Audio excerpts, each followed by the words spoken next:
xaaral émission bi jeex moo Amadou Ba ma baaji boog maa ngi jégal double ok dañ ñëw tegu ci émission bi gaan émission bi ngi ñëw commencé grand Don Zap ñu ngi lay bégge bu wér di la ziar di la wax dal jàmm ci Daawul ak service yaa juste boo ñëwee mën a ñëw nga nuyoo ñu benn freestyle après freestyle bi xam nga defal ñu biographie bi ñu commencé émission bi question yi dal la et welcome to Daawul ak service grand Don Zap yaa dalal jàmm yeah sama gars yi maa ngi leen di ziare ñëpp seen tur ak seen sant waaw di leen bëggee si initiative bi et puis voilà jéem a tontu ci laaj yi quoi waaw lu jëm ci freestyle bi moom xam nga waaw dama nekkatul ci game bi donc waaw dama koy leb quoi ba fa yoratuma ko sax ba koy leb quoi mi ngi noonu bëggu woon commencé nii ci émission bi mais voilà comme que d'emblée voilà ma teel a leeral quoi. Don Zap ñu ngi lay béggee bu baax di la char bu baax di la féliciter bu baax ci occasion bi nga ñu may nii pour ñu gën la xamale waat mais man dama la gën a xam ci turu Pëza Gëza xaw ma nag ndax yaa ngi koy fàttali wala dem waaw mais comme li nga wax léegi man damay dugg sama première question mooy defal ñu biographie Don Zap. waa ñëwee ma ñëw ci vite fait ci biographie bi je pense que waaw teel nañ ci dugg ay année 93 94 après jaar ci ay groupe ay voilà jàmm ji un point c'est tout Friends Magando Ram Factory après collectif Joa Connection bi Joa Connect après Zap commencé def solo quoi après à partir de collectif bi laa def album laa def compilation wu yaay bañ def Ghetto Boys ak Dazé après def sound collectif bi mu porté woon le nom du titre de la compilation mu yaay bañ après le même producteur indiwaat beneen compilation 2 ans plus tard waaye ma defaat ci daan doole mu kat ci collectif jeex sa yoon ba après voilà beneen compilation tamit sama genre production def ma defaat fa beneen son. moo tax connexion bi dama bu yàgg mu kalaate quoi la moo ko kalaate ba léegi gars yi amuñu raison bi quoi. biographie nice na trop macha allah tey affaire bi am na niveau quoi léegi fi ñu la gënoon ràññee mooy Jiwa Connection Jiwa Connection lan moo indi woon seen force ba ñu mënoon teg concert côté canalu Grand Yoff bi. li claté connexion bi man mënu ma ko expliquer sax quoi parce que bu fait claté wul parce que ñu ngi déggante quoi parce que ñu ngi déggante ñëpp Lyrical Ganja Mirador Bingo Dazé moom daf may seet si ma koy seet si ba fi nekk nii ñu am connexion bi donc ATM waa Ipson mi ngi pare fii ñu ngi déggante mënuñu ko expliquer quoi xam benn sens benn àll mooy fay bu waaw mais on a musul am benn trouble wala benn affaire suñu biir quoi. suñu ñëwee ci Don Zap ci boppam Don Zap nekkoon na fi animateur bu ñu fàttalikoo jurgóot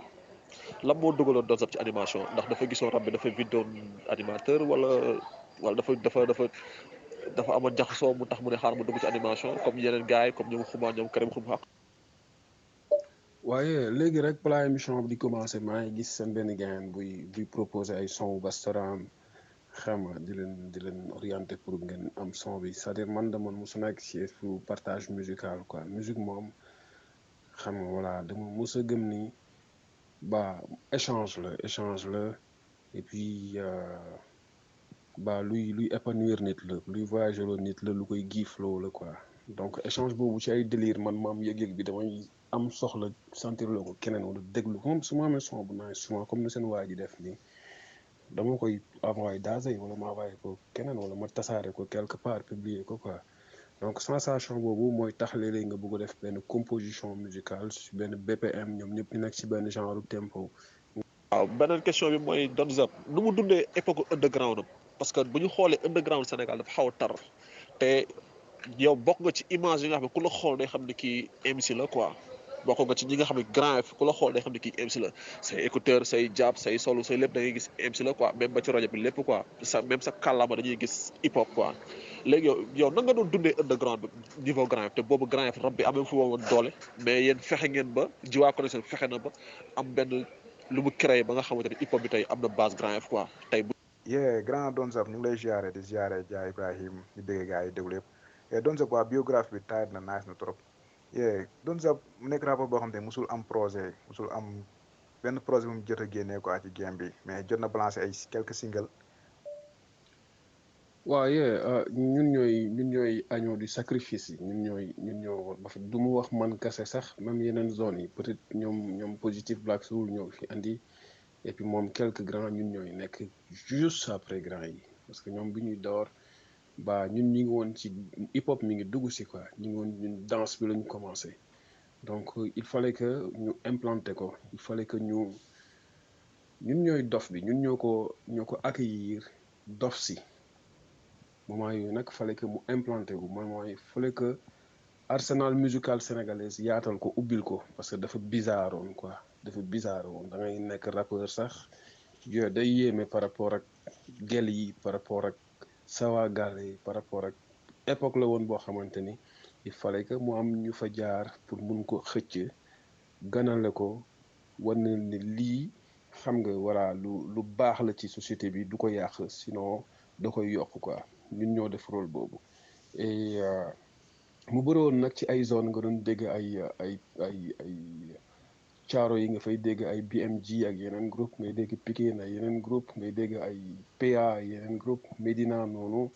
donc mu doon vraiment ay quelques pionniers quelque part yu waroon imposer seen secteur donc ñun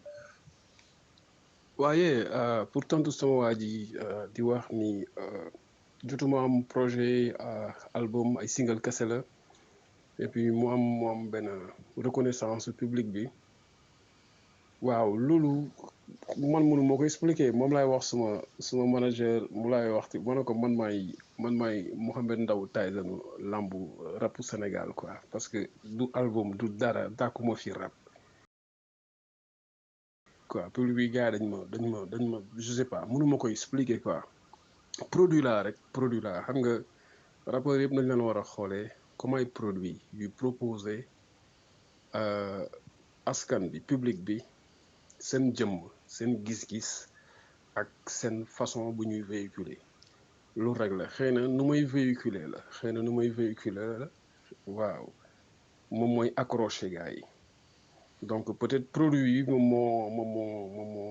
neex gars yi et puis gars yi bugg ko gis di ko gisaat ci fànn boobu laa ko mën a teg quoi mais man personnellement jàpp ma ni maa daa xarab Sénégal wala leneen quoi xëy na sama façon de penser la wala fi may aborder moo accroché après gars yi bañ a bàyyi quoi gars yi bëgg leneen xëy na loolu la quoi waaw noonu laa. Don Zap waaw mi ngi nice waaw comme ni nga waxee mooy comme yéen a nekkoon Oignon de sacrifice bi nga xamante ne yéen a tax tey ngeen war a samp benn hip hop boo xam ne bu ñu nee comme li nga wax côté Rapadio côté BMG côté ñëpp bu ñu xoolee noonu la demee woon seen côté comme yéen tamit noonu la demee woon au niveau de Grand Yoff léegi est-ce que yéen après am na suite bi est-ce que yéen a ngi suivre parce que yow xool na xawoon nga jege tuuti underground Grand Yoff mais est-ce que tey ba nga tukkee est-ce que yow yaa ngi veillé si côté underground Grand Yoff wala déet parce que. waaye pour tontu sama waa ji di wax ni. dégg nañu li nga wax fii mais damay. waaye rap Grand Yoff bi waaw maa ngi am ay écho maa ngi suivre des fois ci YouTube bi maa ngi bàyyi xel quoi maa ngi bàyyi xel et ku ma ci gën a amal contact par rapport ak booy ma bàyyi Grand Yoff Karbala la donc dañuy gëj a déggante parce que tamit xam nga carrière am lay def quoi donc bëgguma trop di ko émerger wala di nekk ci talon mi quoi donc day def carrière am maa ngi koy kii quoi moom laa gën a amal lien bu direct quoi donc di suivre tamit ci yeneen booy yëpp et puis rap sénégalais bi en général quoi di bàyyi xel des fois temps bi duma ko may léeg-léeg mais bu ma amee jot bu sew rek dinaa yërndu xool commentaire yi xool affaire yi xool fu mu toll parce que tamit loolu suñu héritage la suñu. salaamaaleykum Double Hip Hop Service waaw gars yi mu ngi nice négritude la Don Zap dalal jàmm si Double Hip Hop Service waaw mais pour man ni may waxee ni may dundee lay rabee ni may waxee lay rabee thème bi moom mooy yóbbu un peu par rapport ak ponctuation bu mu war a jël ci sound bi donc waaw damay jéem a blasé wu damay jéem a bàyyi nu mu gën a kiiwee pour mun a joxe expression justement bu morceau bi di laaj donc thème bi moo lay yóbbu ci vraiment joxe man diction la quoi diction par rapport ak li may message bi may envoyé loolu moo may permettre ma mun a am man satisfaction parce que su expression bi netul rek pour man sound bi baaxul quoi parce que man damay wax quoi damay wax je m'exprime donc kuy poser question ak kuy def benn exclamation ak kuy xam nga daanu yu warul nekk benn donc pour man damay wax quoi damay wax. est-ce que tey boo comparé ñun bu ñuy comparé yéen seen niveau bind ak seen niveau engagement ak seen niveau maanaam ni ngeen di joxe bind respect ba nga xamante ne tey boo tegoon sound njëkk yi sax ci la nit ki di gën a sentir boppam que sound léegi parce que côté thème ak côté engagement ak côté knowledge bi est-ce que tey knowledge boobu noonu gisoon yi dafa xaw a naze trop par rapport ak hip hop Galsen ñun duñ koy déggee léegi parce que da ngay gis son bu génn 2 jours dee. par rapport ak am na son yoo xam tey boo ko dee déglu chaque jour mu nga ko di teg day gën di bees. waaye pour dellusiwaat sama waa ji wa ilaa bàyyi ma bàyyi parce que réponse bi moom mujj def nii dafa gudd trop bàyyi ma gaa yi déglu réponse bi après ma ñëwaat si tontu par rapport ak lu mu doon. maintenant Don Zap pratiquement yéen ñi nga xamante ne nii vous avez voyagé gars yi c'est vrai que dinañ am amouru rap dinañ am amouru hip hop dinañ ci bëgg a nekk. mais am na si ñu bëri ñoo xamante ne ni parfois dafay mel ne dañuy xaw a mel ne dañuy perdre le fil conducteur quoi. waaye man waaw xaaral ma xool turu Negro NE waaw loolu moom dafa mus a nekk suma xeex quoi mais malheureusement maa ngi doon jéem a def album bi fii mu antuwaat 4e fois quoi loolu moo gën a tax ma jeter l'éponge quoi. mais bëggoon naa def défi boobu quoi pour wane ni xam nga à moins que nga bañ a nekk ku dëggoog yow quoi ak say gëm-gëm ak ki nga doon ak fi nga jóge pour man pôle nord sax boo fa defoon 50 ans am na loo xamante ni et puis surtout fekk da ngaa génn àll dem àll fekk am nga plus de 30 et quelques années bi ngay génn quoi donc bu fekkee soubassement bi luñ la ngembee dëgër na amul lu koy bougeloo quoi. loolu défi boobu laa bëggoon def mais malheureusement après production bi dafa mujj capoter tout dernièrement quoi mais maa ngi doon pare benn affaire quoi waaw xam naa peut-être ma larga leen ko ay par single ko man yàlla single la ma kii quoi pour rek prouver nii justement cette question bu dafa am solo parce que gis naa ko man tamit balaa may bouger artistes yi bëri dañ doon am dëgër laay après voyager bu ñëwee seen plume day woyof waaw yàgg nañ ma ko kii nag quoi est-ce que sa voyage bi du tax nga xam nga mais non man lu may connecté ak Sénégal ak ñu ngi mel ni maa ngi Jolof quoi. Don Zap xam nga loolu dafa dal Bilal génn na fi benn album bu yàggul quoi ñi koy wax empreinte mais album bi nee na bindoon na sound yi bu yàgg mais dafa mel ne après album bi dafa xawoon manqué benn mise à jour moom si boppam sax techniquement dafa xawoon manqué benn mise à jour quoi. muy gars yi c'est vrai que dinañ am amour bi seen maay ni dina si kii mais techniquement day xaw a manqué mais aussi plume bi dafa ci xaw a des parce que réalité yi daa mel ne boo fi nekkatul mënatoo ci wax quoi ñu ci bëree. xam nga man lu ma mus a gis mu dommage mooy par exemple art dafa yaatu quoi dafa ba ci biir littérature c'est-à-dire dafa am ay courant littéraire yoo xam ne bokkuñu mais jamais nga gis ñi bokk ci courant littéraire bi di dem fekki beneen courant littéraire bële boo ñu àdduna tukki dañuy yem seen notion de nu ñu liire ñoom seen courant bi te duñ dem feneen man je trouve dommage ba léegi artiste bi liberté am la mais je trouve dommage par exemple nga dem ba fin carrière ngay changer ce fusil d'épaule ngay changer sa doxin waaw je trouve très dommage si loolu noonu quoi waaw pour man artiste bi daal dafa war a authentique quoi dafa war a nekk moom dafa war a nekk moom jusqu'à la fin quoi parce que lii mi ngi am xaalis lii ñu ngi ci am lii rek xam nga affaire da nga war a mun a waaye transhumé def beneen affaire quoi boo xamante ni bokkul nag yow bokkul nag d'accord mu ci loolu quoi waaw personnellement man d'accord mu ci loolu quoi waaye école bu nekk xam nga da nga fa war a garder souveraineté bi nekk gardien du temple yeggali sa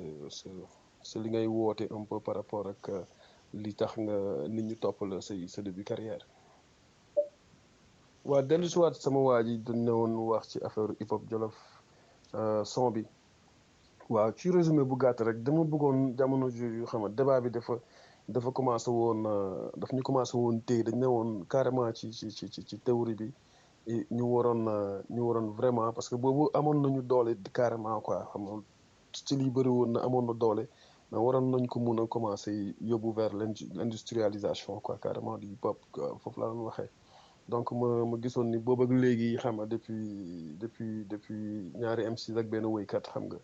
waaw boobu ak léegi kon premier fake beeg premier réel bi ñu ngi commencé béjaaw quoi donc est-ce que jotul léegi xam nga ñu xamee fake yi fii mais en même ñu commencé quand même commencé ko vraiment structuré quoi donc lu laa doon gën a woote et puis di ñaax booy yi bees yi ñu bañ a def musique d'emprunt xam nga ñu bañ a def copier-coller rek quoi mais ñu gëm seen bopp mooy biiyu boobu may wax quoi ñu nekk seen bopp ñu gëm seen bopp et puis loolu la quoi parce que y a auteur et interprète yi ñu ngi am na man am dëkk naa ak benn interprète fi ma nekkoon Cité Marine waa ji doon jouer chaque week-end doon jouer Mbour day fay appartement am 3 mois à l'avance lay joxe avance borom kër gi quoi ñun borom kër gi xam nga dañuy dàqante ak moom quoi dañuy bàyyi bu mu tëdd ñu soog a dugg parce que amuñu luñ ko fay pourtant ay auteur lañ dañuy bind mais interprète bi moom moo ñëpp xaalis quoi mais waa ji moom bés bu wàccee liggéey rek effacé wu na ci domaine artistique existé tout parce que li mu doon woo yëpp moomu ko loolu moo grave mais ñun buñ dee mënuñ fi bàyyal suñu doom suñu ay royalties wala même bu fekkee BSDA fayul fay boobu noonu quoi mais bu doon beneen dëkk par exemple xam nga boo maar la jóge na fi depuis 4 dama rebondir ci li nga wax nii pour poser waat ci question quoi léegi dañu gis ni tey hip hop Galsen tey gis nañ tey ëllëg ñu xool industrie bi duñ ko mën a taxawalee ba nga xamante ni tey am na sécuriser ba artistes yi tey mën di fayam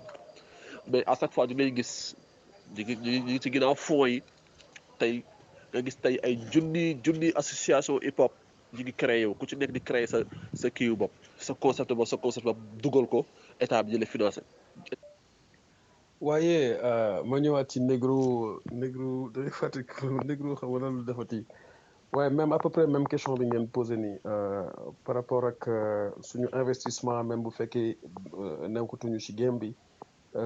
pour mun a yokk xar bi karaw moom la moo wax sànq waaw loolu moom man comme nu nga ko waxee maa ngi ci ghostwriting bi damay bindal ay artistes et loolu moom même après sax voilà bëgg nañu vraiment investir ci hip hop quoi bëgguñu teel a wax nii mais bëgg nañu vraiment lu ñu liggéey bi yeggagul parce que il faut que pour mu yegg mooy ñu commencer réaliser ay jëmm waaw ñu assister artistiquement ay artistes di leen promouvoir di leen produire di leen diffuser. tey nan nga gisee labelu Sénégal quoi labelu Sénégal nga xam ne tey artistes yi fay nekk dañuy bari mais benn artiste wala ñaar artistes ñoom ñoo nekk ci kaw est-ce que tey gisoo ne tey buñ nar a industrialiser hip hop bi est-ce que tey blocage du am ci côté label yi nga xam ne dañuy wuyoo turu label te matuñu label c'est-à-dire mooy dañuy préférer jël artistes yu bari xool kenn rek jël ko yëkkati ko ñeneen ñi ñëpp ci suuf. petit suspense comprendre nga fi nga dugg da nga dox suma mayeen wax naa la ko sànq waaye mais sa bàyyiwul gaa yi gem bi de sa bàyyiwul gaa yi gem bi waaye dina nekk si beneen jëmm bu koy def waaw dina nekk si beneen jëmm bu koy def donc noonu la demee donc kañ nga ci daj yow xam naa sob nga sob boo xamante ni da waa ji day ngaang rek nga mi ngi nii kii la Abdou waaw non mais waaye bëgg nañ mu nekk lu pluriel xam nga bëgg nañ mu bañ a nekk waaye j'aime bien cette question bi par rapport ak industrie yu hip hop bi au Sénégal en fait en général sax laay wax quoi hip hop sénégalais industrie bi dañ ko war a xoolaat waaw dañu war a xoolaat industrie bi que ce soit promoteurs yi que ce soit animateurs yi la plupart xam nga que ce soit voilà gars yi gérer label yi quoi donc waaw ça sert à rien nga dajale ay vingtaine d'artistes alors que leer na leen temps bi nga war a def ci artiste bi xam nga artiste bu nekk doo ko am quoi et puis voilà et puis am nga yow sa wàllu bopp sa roku xel am nga ci benn préférence par rapport ak ñeneen ñëpp da nga leen kii noonu rek pour ñu wax ni ñii sa label lañ nekk. góor album bi man dama mujj gëm ne su ma koy génnee di wàcc liggéey non loolu laa dama mujj xam superstition un peu par rapport ak album bi sax quoi parce que du benn du ñaar du ñett bi mooy 4e fois muy bloqué musuma gëm nag affaire superstition maanaam xam est-ce que lii jig na la genre yu musuma si taxawaalu mais 4e bi laa ne mais góor Fall lii yéeme na quoi xam naa yow artiste single nga rek quoi baaxal gars yi benn single nga tàggatoo quoi yaa ngi màgget mais donc du lu ñu gënal quand franchement comme ni ma négritude sama copain ni ma laajee sànq waa bëggoon naa prouver loolu quoi loolu sama défi la woon par rapport ak li ma doon gisee artistes yi dem kaaw ñëw seen plume ndoxe waaye loolu jaayante woon naa ko ci benn répertoire pour vraiment liggéey ko et puis jox ko ñi nga xam ne ñoom moom loolu ci man quoi pour man dama yoral ni ngeen ko waxee nit dëgg la dama am bor bu ma yoral nit ñi franchement j'aurais aimé me rendre leen ko quoi man sax ma am satisfaction au bout de 20 ans et quelques ni lii laa doon dund quoi te lii laay dund ba léegi au moins mu concret ma téye ko suma loxo man la njëkk métti quoi man la njëkk métti mais pour l'instant daal mun naa waxee noonu quoi mais yàlla mi dara tëwul mun na xëy vraiment ma am accompagnement bi ma ko mun a réaliser parce que son yaa ngi fi. waaw mais pourquoi pas MC yi di change quoi pourquoi pas MC di change parfois ñu gis leen côté ONG yi dañuy dem ba parfois seen engagement yi day manqué ak côté rappeurs yi da ngay gis koo xam ne danaan léegi man defatuma hip hop léegi musique laay def te pourquoi hip hop musique la. waaw loolu moom yéeme na moom loolu moom yéeme na mais sant yàlla mais tey est-ce que tey Don Zap bu gisoon producteur tey bu ñëw ne ko génneel ma album est-ce que tey Don Zap pare na pour génnee album boobu noonu bi nga xamante ni da koy bind 4 fois muy apporter quoi. xoolal dama lay jox exemple bukki da doon nax yeneen mala yi quoi ne leen fële dafa am yàpp mala yëpp daw mu jékki-jékki moom itamit mu ne mais est-ce que waxuma dëgg sax mu daw topp si c'est-à-dire il faut nga am benn waaw loolu moom mooy def les grands hommes moom la Bob Marley wax if that all that glitters is gold all the story has never been told xam nga des fois da ngay commencer benn combat nga wéet si trop mais kañ lay neex nga gis ay millions de personnes après quelques années Martin Luther King moo la gënoon xam ne ci ful bi am na ku yor goon il fallait que mu yegg jël goon bi pour Barack Obama nekk président tey ay fight la quoi ay kii la man pour rien bu caché man am naa ay délire musical yu xam ne bokkul sax ak hip hop mais ñamewuma leen mélanger fii léegi maa ngi def hip hop ñamewuma leen mélanger damay délirer façon mais mënoo ko xam ci man quoi parce que Don Zap la quoi lii mooy Don Zap donc pour man loolu am na solo trop artistiquement nga gérer ko mais nga gérer loolu nga am consistance boobu et puis nga am nu la koy wax te moo bi moo may réer quoi nga sax si pour man am na solo waaw am na solo trop artistiquement nga am authenticité bi xam nga mais malheureusement mooy nu ma ko waxee sànq rek xam nga su fekkee yow dafa am volet wu am bi wala réer bi dalay yóbbaale tem nga xaw a douter un peu si yow sa li nga yore après ngay dem di yor nu beneen boor bi booba existé to waaw xam nga école bu bees bi dañoo manqué engagement un peu par rapport ak seen ay sound seen engagement yëpp c'est personnel c'est-à-dire c'est des problèmes perso stricto perso yu ñuy gérer à travers ay clash ay diis ay beef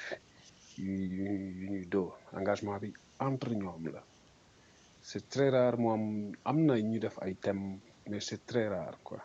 léegi fi comme jamonoy Rapadio ak jamonoy Bison gis nañ tey fexe nañ ba doon policier hip hop bi policier hip hop nga xam ne tey ñoom ñooy fexe ba képp ki nga xam ne day yàq hip hop wala tey joxul hip hop bi cër bi mu moom mu fexe laa génne ci game boobu quoi. non mais xam nga musique bi dafa am ñu koy promouvoir et ñooñu tamit bu ñu amul benn gis-gis bi benn lecture bi dañuy bokk ci lu koy naax saayloo quoi ñooñu tamit dañuy bokk ci lu koy naax saayloo mooy waa quelques chroniqueurs am na chroniqueurs yi tane xam nga dafa bëri moo mu lox sànq dafa bëri ay animateurs yi bu ñu ko yoree bu affaire bi doon gën a jàll ci plateforme ci chaîne rajo yi xam nga après business